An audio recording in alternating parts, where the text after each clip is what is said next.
अस्सलाम वालेकुम दोस्तों, दुनिया के पासपोर्ट की अगर दर्जा बंदी देखी जाए तो पाकिस्तानी पासपोर्ट जो है वो नीचे से माइनस में कमज़ोर तरीन पासपोर्ट की जो रेशो है उसमें चौथे नंबर पर है। 3 कंट्री जो है वो हमसे भी नीचे हैं, लेकिन हमारा जो है वो चौथे नंबर पर है। कसम से इन कंट्रीज़ के साथ जब हम अपना पासपोर्ट देखते हैं, ग्रीन पासपोर्ट जो हमारी पहचान है, हमारा सब हिलाली परचम की तरह ग्रीन पासपोर्ट जो है वो हमारी पहचान है, वो इस कमज़ोर तरीन लिस्ट के अंदर क्यों है, हमें इस बात से तकलीफ होती है। यकीन मानिए, जब हम किसी कंट्री का वीज़ा अप्लाई करते हैं, वो कंट्री हमें वीज़ा देने के लिए तैयार नहीं है, हमें एजेंट पकड़ने पड़ते हैं, हमें लंबी लंबी कतारों में लगना पड़ता है। क्यों, मतलब इस तरह हमारे पासपोर्ट की वैल्यू को इतना क्यों गिरा दिया गया है कि हमें लंबी लंबी लाइनों में लग के वीज़ों के लिए एप्लीकेशन देनी पड़ रही है कि वीज़ा लगेगा नहीं लगेगा, वो तो एक बहुत लंबा प्रोसेस है, दूर की बात है।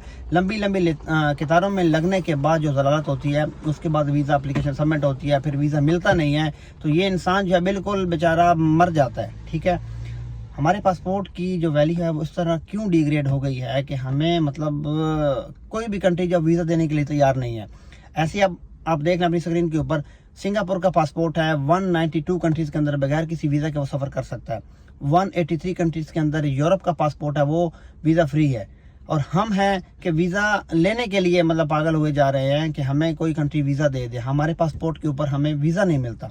लेकिन फिर भी दिल में एक उम्मीद रहती है कि इंशाल्लाह ये ग्रीन पासपोर्ट जो है एक दिन तो आएगा कि ये पासपोर्ट जो है ये दुनिया के नक्शे पे उभरेगा और देखेंगे लोग कि ये पाकिस्तानी पासपोर्ट है, जिसको जिस भी कंट्री का ये वीज़ा अप्लाई करता है इसको फ़ौरन से पहले मिल जाता है। ये एक उम्मीद है जितने भी हमारे पाकिस्तानी भाई हैं उन सब के दिल में कि इंशाल्लाह हमारे पासपोर्ट की जो वैल्यू है एक दिन दुनिया के नक्शे पे आएगी और लोग देखेंगे इसको। और ये दिन कब आएगा इसके लिए हम दुआ कर रहे हैं बस, क्योंकि ये जो पाकिस्तान है इसको ऐसा बना दिया गया है, ये ऐसा नहीं था। आप खुद देखिए कि वही पाकिस्तान है जो कि सुपर पावर्स की मुज़ाकरात करवा रहा है। ठीक है, ये वही पाकिस्तान है जो लोगों की हेल्प करता है, लेकिन वहाँ के जो लोग हैं गलतियाँ उनकी भी हैं। जैसे आप किसी भी कंट्री में आप जाते हैं, वहाँ पे आप एक मछली पूरे तालाब को गंदा करती है, एक इंसान वहाँ पे गलती करता है जिसकी वजह से पूरे लोगों को उसकी सज़ा भुगतनी पड़ जाती है। लोग जो हैं हमें वीज़ा नहीं देते, दूसरे कंट्रीज जो हैं उनके अंदर हमारे लोग प्रॉब्लम करते हैं जाके, तो वो लोग हमारा परमानेंट वीज़ा बैन कर देते हैं। अगर देते भी हैं तो लिमिटेड देते हैं और ज़लील होने के बाद हमको मिलता है। मतलब दुनिया में कभी भी कोई ऐसा मुल्क आपने देखा है कि जिसको वीज़ा एप्लीकेशन गिड़गिड़ा के सबमिट करनी पड़ती है और फिर भी वीज़ा नहीं मिलता?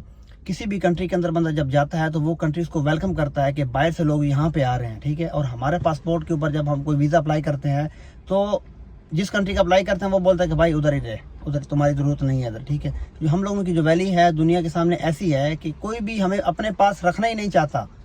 वीज़ा देना तो दूर की बात, हमारी एप्लीकेशन देखते बोलते हैं पाकिस्तानी है, खलास खलास करो इसको, पाकिस्तानी है इसको रिजेक्ट करो।